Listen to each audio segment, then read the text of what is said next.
তোমার দেওয়া জান, তোমার দেওয়া মাল তোমার রাস্তায় কুরবান করে দেব।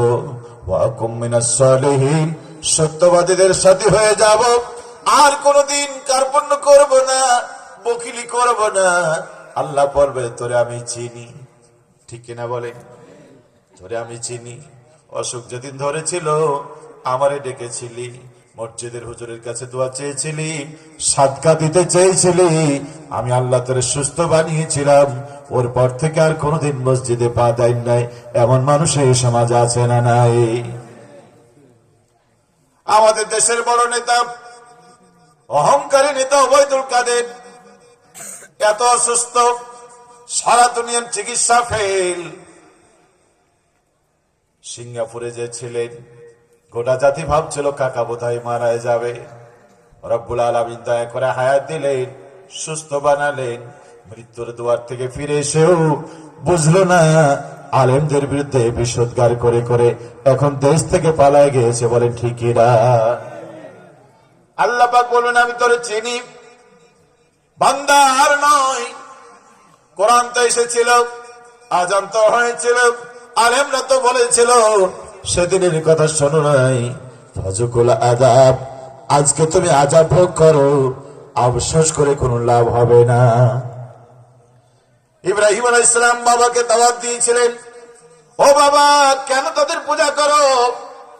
লা তাসমাউ ওয়ালা ইউবসিরু ওয়ালা ইগনি আনকা শাইআ, যে দেখেও না চোখে, কানেও শোনে না, তোমাদের কোনো উপকার করতে পারে না, ক্ষতিও করতে পারে না, এমন দেবতার পূজা কেন করো বাবা?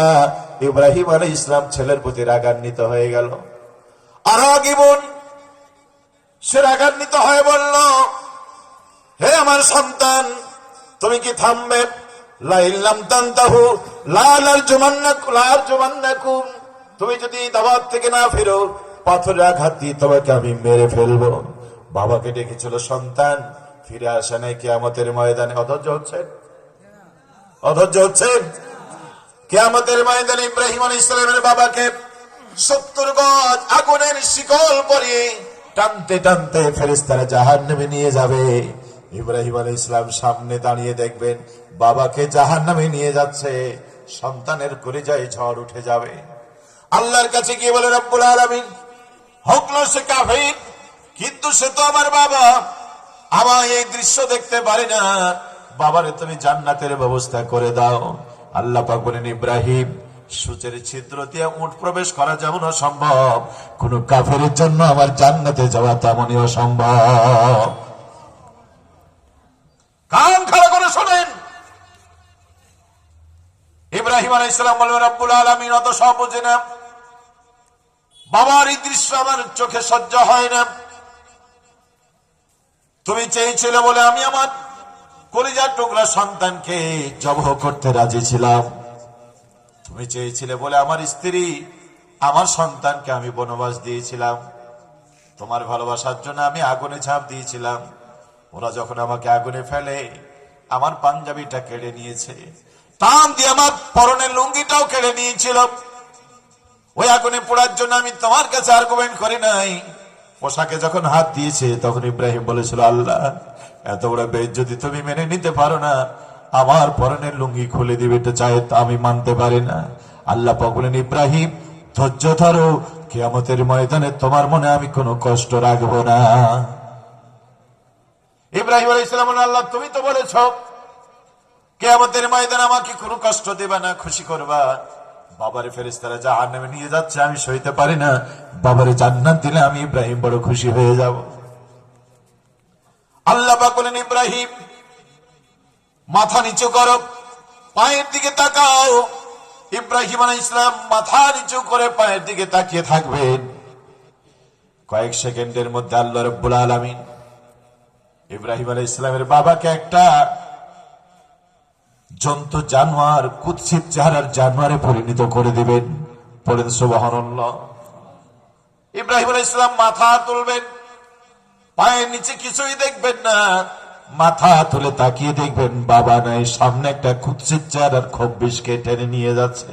ইব্রাহিম আলাইহিস সালামের মনে আর কোনো কষ্ট থাকবে না, কারণ বাবার চেহারা তার এখন দেখা যায় না। প্রিয় ভালোবাসি, বলবার উদ্দেশ্য হলো ঈমান হারিয়ে বলে জাতির পিতা ইব্রাহিম যদি তার বাবার জান্নাতে নিতে না পারে, নবী নূহ আলাইহিস সালাম তার সন্তানকে যদি জান্নাতে নিতে না পারে, বিশ্বনবী যদি তার চাচা আবু তালেবকে জান্নাতে নিতে না পারে, কোন পীরের মুরিদ হয়েছে? তুমি কার উপরে ভরসা করে বসে আছো বলে ঠিক কিনা? কার উপরে ভরসা করে বসে আছো? ওয়ালা তাজিরু ওয়াজিরাতুন বিজরা উখরা, কারো বোঝা কারো ঘাড়ে দেব না। আব্দুল্লাহ আব্দুর রহমান, হিসাব কর, তোর হিসাব তোকে দিতে হবে, তোর কবরে তোকে যেতে হবে, তোর বোঝা তোর গাড়ি দেওয়া হবে। বাবা রেখে গেছেন সম্পদ, আনন্দে খরচ করছেন। বাবা রেখেছে জমি আমি, আনন্দে খরচ করছেন। ক টাকা বাবার জন্য দান করেছেন, ক টাকা বাবার জন্য সদকা করেছেন। মা কবরে বলছে, ছেলে আমার একটা শাড়ি লাগতো বছরে, একটা শাড়ির টাকাতে মসজিদে, আল্লাহ পাক তোরে মাফ করবে, আমারে ক্ষমা করবে। কই দিতে তো পারলেন না। আপনি যেমন দিতে পারেন নাই, আপনিও মারা যাবেন, আপনিও মারা যাবেন। আপনার সন্তান থাকবে, আপনার জন্য ওরা খরচ করবে না, আপনার জন্য তারা দান করবে না। সেদিন কাঁদবেন সন্তানের কাছে এসে, আপনার কান্না শোনার সময় ওদের থাকবে না। কারণ ওদের আছে অ্যান্ড্রয়েড ফোন, ওদের কাছে আছে স্যাটেলাইটের কেবল, ওদের কাছে আছে ইউটিউবের চ্যানেল। ওটা দেখতে দেখতে আপনি বাপ কবে আপনাকে ভুলে যাবে। কি ঠিক কিনা বলেন? প্রিয় ভাইয়েরা মায়েরা, এই জন্য বিনয়ের সাথে আপনাদেরকে বলি, মরণ কখন চলে আসবে আমরা কেউ জানি না, কিন্তু মরণ আসবেই বন্ধু।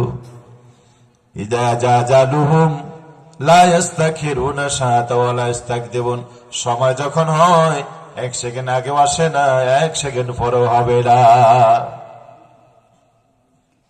সাদ্দাদের এত টাকা, কারণের এত সম্পদ, মরণের পরে কিয়ামতের দিনে বলবে মা আগনিয়ান্নি মালিয়া হালাকান্নি সুলতানিয়া, মাল কোনো কাজে আসছে না, ক্ষমতাও কাজে আসছে না। সালমান ইব রহমানের এত টাকা, ব্যারিস্টার সুমনের এত টাকা, আইনমন্ত্রী ব্যারিস্টার আনিসুলের এত টাকা, কালামানিক শামসুদ্দিন চৌধুরী মানিকের এত টাকা, কি কাজে লাগছে বলেন? দুনিয়ার জীবনে সামান্য অপরাধ করে 4 দেওয়ালের ভিতরে লোহার শিকলে বন্দী আছে। দুদিন আগে যারা ছিল রাজা, দুদিন আগেই ছিল যারা সম্রাট, দুদিন আগে যাদের জীবন ছিল সাজানো, আমার ভাইয়েরা দুদিন পরে তারা 4 দেওয়ালের ভিতরে বন্দী। একবার ওরাও ভাবেনি, আমরাও তাদেরকে ভাবিনি। চক্ষু বন্ধ করে দেখেন বন্ধু, একটু পরে ঘুমাতে যাবে, ঘুম যদি ভাঙে হয়ে যাবে সকাল, ঘুম যদি না ভাঙে বন্ধু হয়ে যাবে পরকাল। রাজার হালতে চলছি, আজান শুনে যায় না, নামাজে ডাক আছে যায় না, কোরআনের ডাকছ যায় না, জমনের চাঁদ উঠেছে যায় না, বাবা মা আছে সেবা করি না, স্ত্রীর হক জানি না, মায়েরা বোনেরা স্বামীর কথা মানতে চাও না। মারে বোন কখন ডাক চলে আসবে, ও ভাই ও যুবক কখন ডাক চলে আসবে। মরে যখন যাবা আনুশীলের মতো কাঁদবা, ব্যারিস্টার সুমনের মতো কাঁদবা, কেঁদে কোনো লাভ হবে না, বলেন ঠিকই না? এই জন্য আল্লাহর ঘর মসজিদ না মাদ্রাসা, এই মাদ্রাসা হাফিজ মাদ্রাসা কোরআনের কারখানা। দুনিয়া, গোটা দুনিয়া যখন কোরআন উৎখাত করার ষড়যন্ত্র করে, চরপটকাবাসী তখন কোরআনকে বাঁচানোর জন্য চেষ্টা করে। পড়েন আল্লাহু আকবার। চলে যাবেন না থাকবেন? দোয়া করে যাবেন কারা কারা, একটু হাত দেখেন তো। লিল্লাহি তাকবীর, নারায়ে তাকবীর। রাসূল করিম সাল্লাল্লাহু আলাইহি ওয়াসাল্লামের কাছে একজন সায়েল আসলেন, আলীকে ডেকে, আবু বকরকে ডেকে বলছেন, আবু বকর আমি কি তারে দান করব? হযরত আবু বকর তো আশ্চর্য হয়ে গেছে, নবী আমাকে জিজ্ঞেস করছে কেন? আবু বকর বললেন, ইয়া রাসূলুল্লাহ আপনি তো দেওয়ারই মানুষ, দেন। দান করলেন, লোকটা চলে গেল। আবু বকর বললেন, ইয়া রাসূলুল্লাহ আমি বুঝলাম না, আপনি নবী, দান করবেন, আপনি আমাকে জিজ্ঞেস করলেন। আল্লাহ নবী বলেন, আবু বকর আমার কাছে যখন চেয়েছিল, আমি যদি দান করতাম সবটা শুধু আমি পেতাম। তোমাকে বলেছি তুমি যখন সুপারিশ করেছো আল্লাহ পাক তোমাকেও সমান নেকি দান করে দিয়েছে। বলেন আল্লাহু আকবার। মাদ্রাসার জন্য আপনাদের 10টা মিনিট সময়